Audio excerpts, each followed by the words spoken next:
पटियाला अब central bureau of investigation यानी CBI की क्लीन चिट का परीक्षण करेगा। ये क्लीन चिट क्या है आप सोच रहे होंगे, और ये परीक्षण इसलिए जरूरी है क्योंकि देश में सबसे विश्वसनीय कही जाने वाली जांच एजेंसी सीबीआई की विश्वसनीयता कटघरे में है।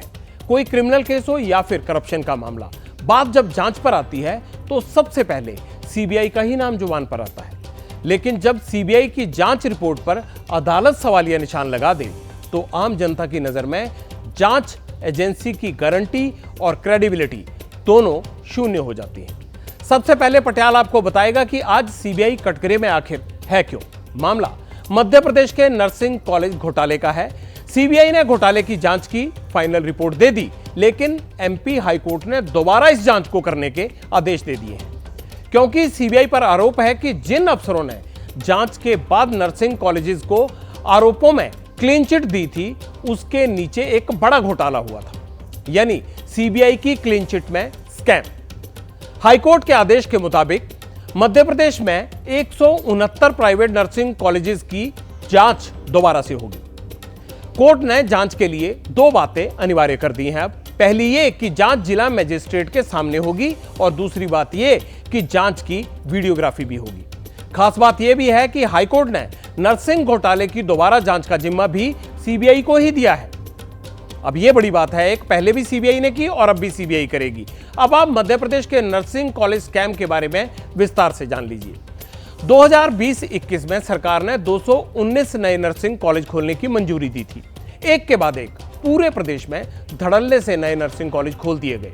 नियमों को दरकिनार करते हुए नए कॉलेजों को मान्यता भी मिलती रही, और नर्सिंग कॉलेज में स्टूडेंट्स ने एडमिशन भी ले लिया, उनसे मोटी फीस भी वसूल ली गई। लेकिन यह भी चर्चा शुरू हो गई तभी कि नर्सिंग कॉलेज अधूरे हैं, कॉलेज होने की शर्तें वो पूरी नहीं करते।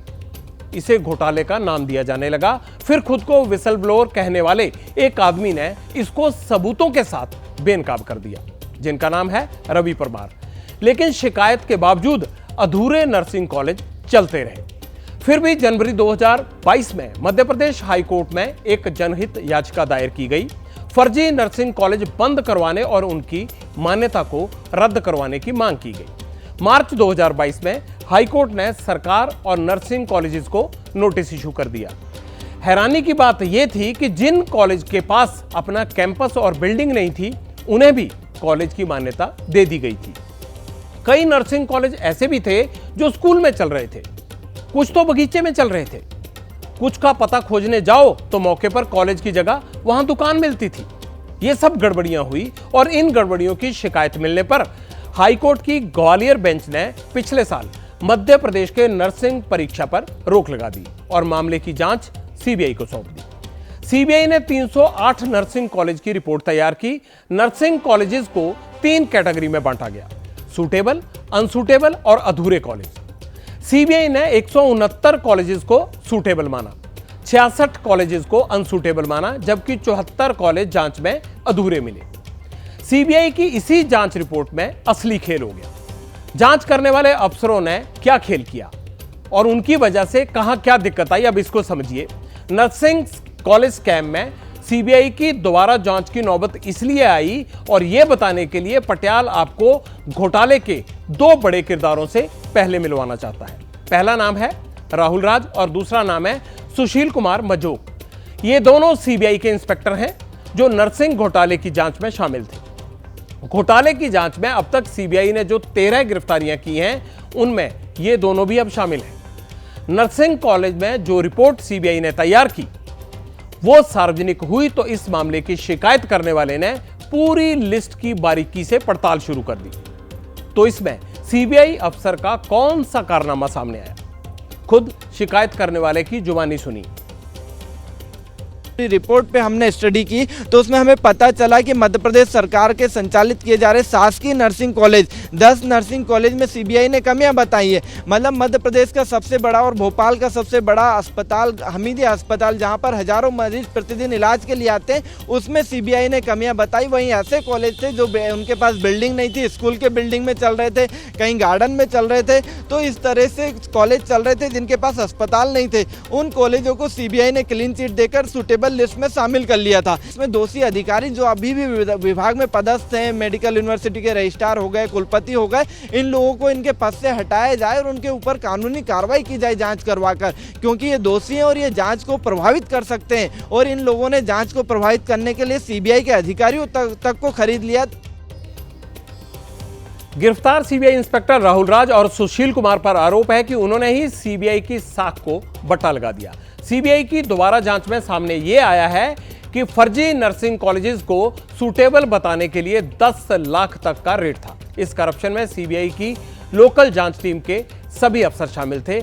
इन्वेस्टिगेशन में शामिल होने के लिए अफसर का रेट फिक्स था।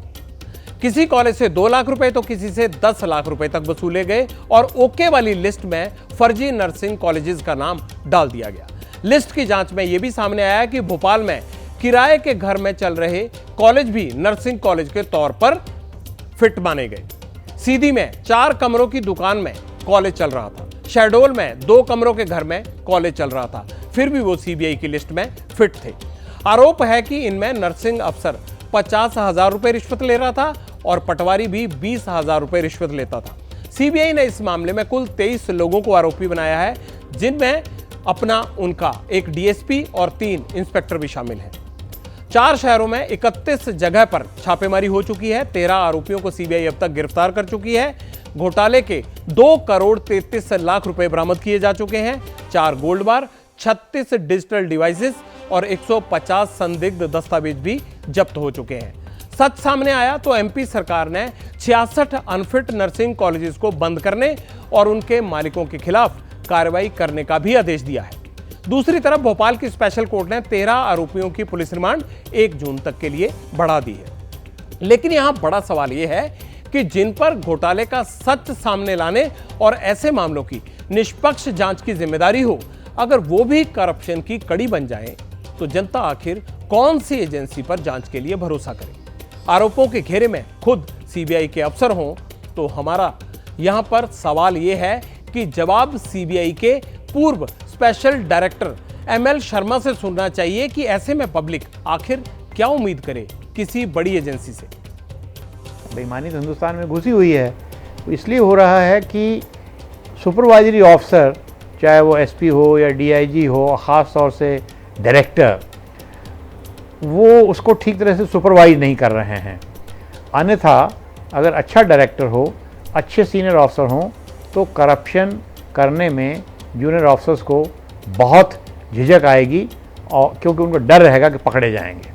लेकिन मुझे इस बात की खुशी है कि सीबीआई ने एक्शन लिया है उनके खिलाफ। जुडिशरी में या न्याय व्यवस्था में सुप्रीम कोर्ट लास्ट कोर्ट है, उससे बड़ा कोई कोर्ट नहीं है। इन्वेस्टिगेशन के मामले में सीबीआई लास्ट एजेंसी है, जिसको बोलते हैं लास्ट पोस्ट है, इससे बड़ी कोई एजेंसी नहीं है।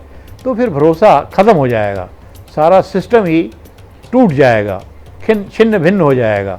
इसलिए ज़रूरी है कि सीबीआई के अंदर प्रोफेशनल एफिशिएंसी भी हो और 100% ईमानदारी हो। इसकी ज़रूरत है देश के लिए। जैसे ही घड़ी का काटा दोपहर 2:30 पे आए, बबीता जी का दिल सास बहू साजिश के लिए मचल जाए। और ये है इनकी बहू, पूरे दिन ऑफिस की टेंशन हो जाए गॉन जब ये करें अपना फेवरेट शो फ्री टाइम पे ऑन। इनकी तरह आप भी देखें अपना फेवरेट शो अपने टाइम पर और डाउनलोड कीजिए एबीपी लाइव ऐप अपने स्मार्ट टीवी पर।